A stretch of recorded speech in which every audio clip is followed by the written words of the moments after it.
Kia ora, my name's Matt and I'm building a Sopwith Camel. Not much to report the last week or so, it's been busy on other fronts unfortunately, but I'm making a little bit of progress.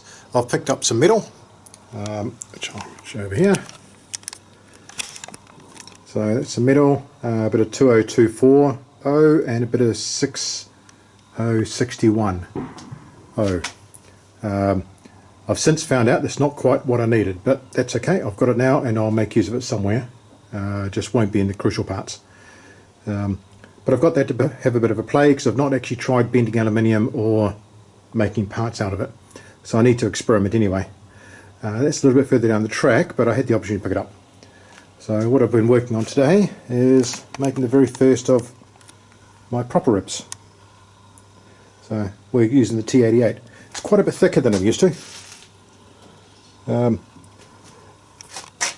Jury's out as to whether it works okay, but apparently it's the thing to do. It's the thing to use. So currently that's clamped up, that's not glued, that'll be screwed into place, and that'll be tomorrow's job before I get the next one in here. I've only got one jig, so it's basically one rib a night, and I've got about 40 of these things to do. So that's a month's worth of work by itself. So, but that's okay. Take it nice and slow. Cap strips, got the first 10, 11 of these done. So I'll take this out in the sunlight. So that has a groove in it. It's a 1/32 groove, and that fits over top of the web ribs. Come back here. So over top of these. So there's glue inside that groove, and also glue on the top of the web ribs in order to make sure we're not starving anywhere. And these were made by using, where's a sample piece? This is a pile of rejects, so it makes for good sample pieces. So these are made using these, which are battens about 5mm by 15mm across, which is oversized for what I need. And I ran them through first through that, which is a planer, jointer in fact, to get one edge square, then ran them through the planer, get the top square. That was the verticals, and I banked them up about 4 or 5 in a row in order to make sure this remained their vertical position going through there. Once that was done, then planed them both sides using the planer to get their finished dimension. So that was a bit of fun. And there's a few over here which I forgot I had when I was busy doing the grooves. So I'll crack on with those tomorrow probably. So and that gets rid of the stack I had on there. About half of it I've rejected as not being fit for purpose. I've got plenty of timber, so I don't need to use substandard stuff. And once I've done those, then I'll start cracking on to using that stack up there and whittling that down. Much of that is 1/2 inch by 1/2 inch, and I'll start working on those first, and then I'll start working on the bigger pieces. But that's all cut and sized broadly for capping strips. Just thought I might add a little bit more on this metal.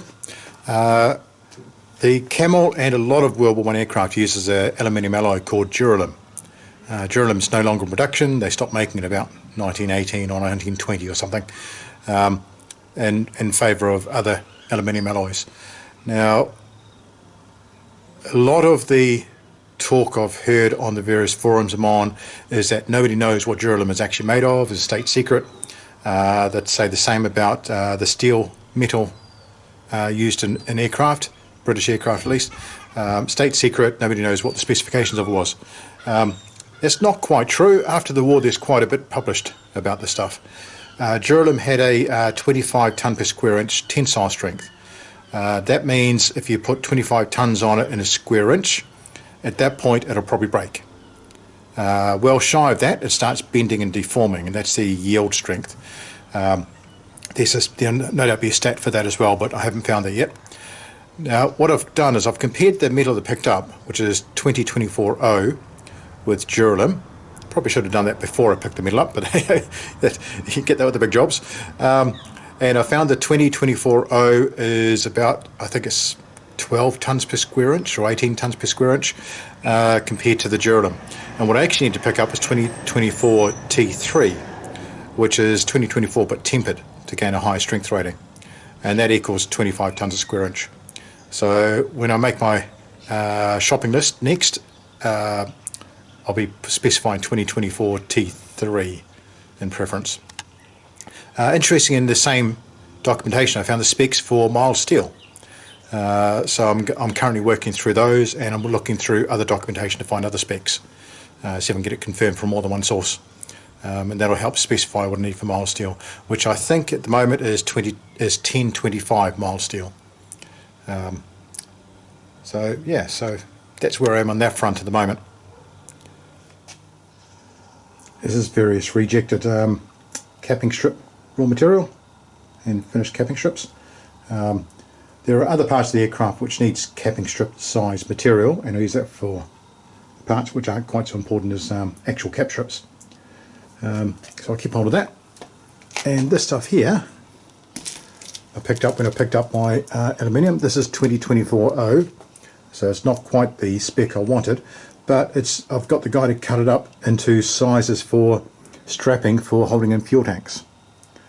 Now, given I'm several years away from needing fuel tanks, or having fuel tanks, I'm a bit premature, but I took advantage of the fact he had a rather large looking metal cutter which could cut straight lines, which is a damn sight better than what I've got here. So I'll check out the specs for what I need to hold fuel tanks in. I think this, whatever this goes up to, as far as I want the yield strength, not the tensile. The yield is the point at which it starts stretching. So if I got the tanks, I've already got a factor of 7 or 8 for a safety factor. So I'll take the weight of the fuel tanks, multiply it by 7 or 8, and just make sure it's under the yield strength of these straps. They're also a little bit short. I actually need 6 foot lengths. These are 4 foot. So at some point I've got to also attach them and figure out a way of doing that safety while retaining the strength. The guy gave me soft rivets to experiment with, which would be a bit of fun. I don't know if that will be the solution, but I need to figure out how to rivet things anyway. So that'll be a first attempt. This piece I've picked up specifically for rudder bars, as in the foot pedal used for controlling the rudders. And there's a pattern to cut out of this, and then it's sandwiched between 2 pieces of spruce. So I'm going to make that at some point as well. Got that ready to go. Then involve drawing it out and carefully cutting it, which will be a bit of fun, and filing it to suit. So I should have enough there to do at least a couple, maybe 3. And even if I eventually decide I don't want to use this, because that's not quite the right spec, well, I can't see any way I'm going to put 12 tons worth of pressure on it using my feet. But if I do decide I want to use something more substantial, at least I'll have a template to work to. Well, it's the following day, and I'm just getting my rib out of the jig. And you know how it's often a story of 2 steps forward, 1 step back?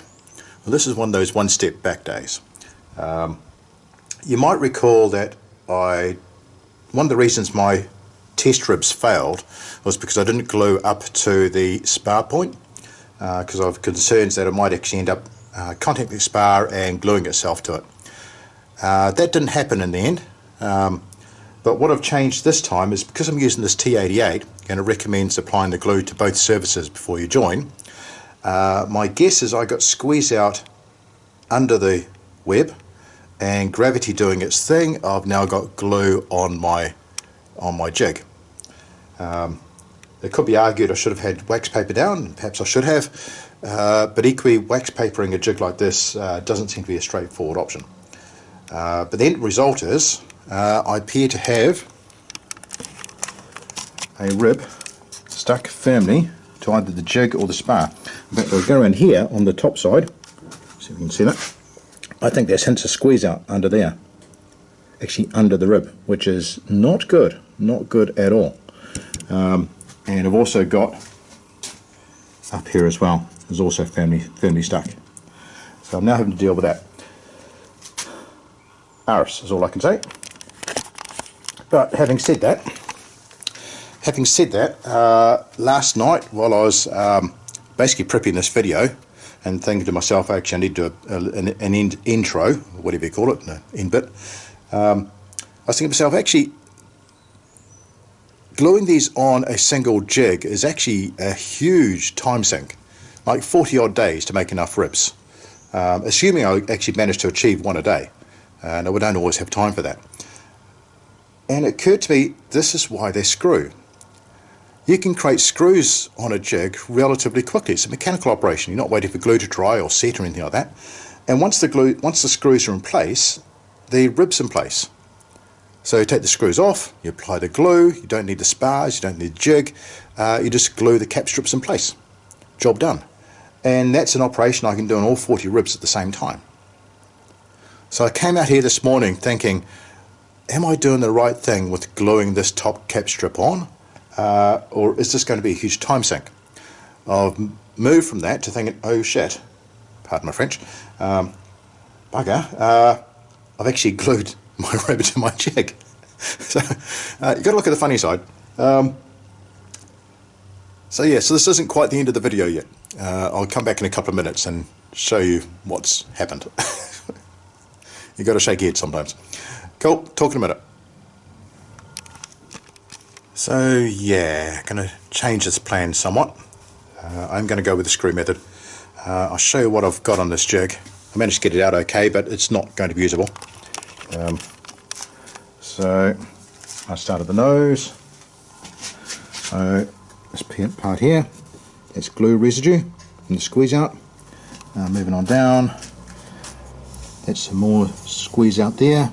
It's actually on the outside of the rib. There must have been a gap under the rib because it didn't contact the entire rib. More squeeze out, that's quite a sizable chunk, and more squeeze out here. And yes, that is a piece of timber stuck in it, which is part of the reason why this rib is not usable. So I'll just hold this, it's upside down, but it's close to where the various parts are. Here we go. So that piece there, missing a chunk, which is buried in that. You can see how much glue there is here. And this is from applying glue to both surfaces. And the theory with that I'm picking is so you don't starve the surfaces of glue, so you're confident there's glue all the way along. And watching other people making aircraft, they're looking for squeeze out, but it's obviously not intended for squeeze out, to end up gluing things to things they shouldn't be gluing to. Moving along here, right, that piece of paper, that's actually tearing, and it's squeezed out. Oh, I don't know if the light's good enough there, but if you could see it, there's a patch of paper stuck to the spar, and that's from glue squeeze out as well. Moving along, that's the next piece. This piece here, that actually looks okay. Clearly must have lifted from the bench at that point. Moving along to this part here. Again, don't manage to get that off okay, but in effect, I'll hold this rib up. A better angle on it. But yeah, that part's, but it's sunlight might help. Okay, so that part's a little bit munted, and that part's very munted. But there as well. So yeah, so in effect, not a good rib, which is a pity because we've used good material on it. But that's okay. You learn these things. So I'm going to sit on this for a while. The plan will be to, here's two bottom cap strips that I prepared earlier, one of which was intended to go on the spar, and this is the template I've got for drilling the holes into it. So the plan will be to create a second row beside that for the top cap strip, work out where the holes need to go, put pilot holes, line them with brass tubing again so I can get them accurate and repeatable over a large number of these things, and basically knock out a whole bunch of cap strips, a whole bunch of top strips, put them in the jig, pilot drill the holes, and then take them back out, and using my other jig, which you may have seen before, reaching across for it, use this jig to hold the ply, and that will help me get those right angles for drilling the holes. So that's now the new plan. So on the plus side means I should be able to knock through 40 ribs a lot quicker. It's still going to take me a while.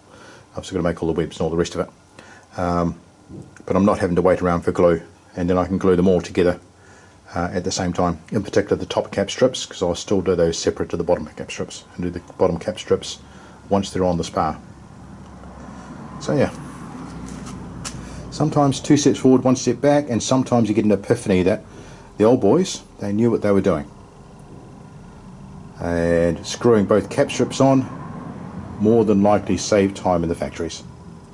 It meant they can make multiple ribs at the same time in a production process, as opposed to custom making them and holding them one by one in a jig, waiting for that to dry, and creating a wing in about a month. So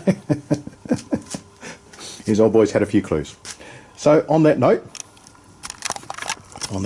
oops, put this around. On that note, I'm going to sign off for this week. More good times to come, and I'll crack on. I've got to do other stuff today, but this week the focus will be on creating the jig template I need for making top cap strips, and then we'll carry on from there. Awesome. See you next week. Cheers.